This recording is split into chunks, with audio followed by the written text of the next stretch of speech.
De la coutume des pygmées Baka, il ne restera bientôt plus que cette musique traditionnelle. Ils ont troqué il y a des années leur pagne contre les habits de la ville. Aujourd'hui, ils sont délogés de leur forêt au profit de l'État camerounais, une forêt qui se meurt sous leurs yeux.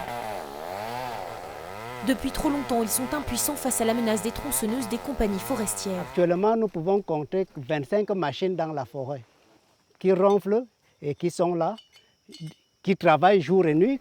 Mais désormais, les Baka ont entre leurs mains une nouvelle arme, une caméra avec laquelle ils viennent ce jour-là filmer ce site de déforestation sauvage. Noël ne reconnaît plus cette forêt qu'il a vu grandir, déjà décimée à près de 40%.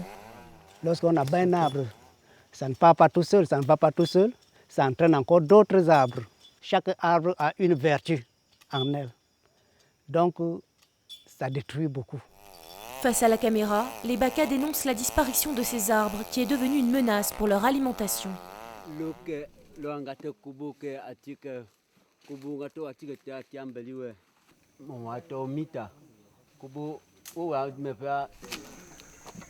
Les 2 caméras leur ont été fournies il y a un an par le PNUD, à l'initiative de cet homme, mais c'est Pygmée Baka lui aussi.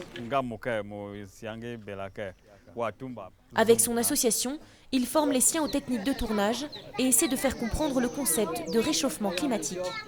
En Baka, on parle beaucoup plus de changement, Tolo Bachendi. Nous sommes en train de trouver ensemble comment est-ce qu'on peut adapter pour que la notion soit comprise par tout le monde. Moi, Django, hein. Dans quelques jours, Messé se rendra au Danemark pour être le porte-parole des Baka au sommet de Copenhague. Avant son départ, tels de vrais professionnels, ils élaborent un dernier plan de tournage. Direction la rivière Ndouko, au cœur de la forêt Baka. 1 heure de marche pour arriver au pied de ce qui n'est plus aujourd'hui qu'un petit ruisseau. Nous n'avons même pas 1 mètre de profondeur.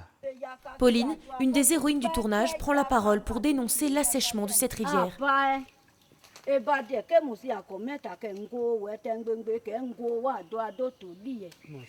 Le film sera diffusé à Copenhague. Dans cet extrait, elle dit sa détresse devant la disparition de ces minuscules poissons qui faisaient survivre sa communauté. Une vidéo déjà diffusée sur YouTube et que les villageois découvrent ce soir-là. Ils espèrent profiter de Copenhague pour faire enfin entendre leur cri d'alarme.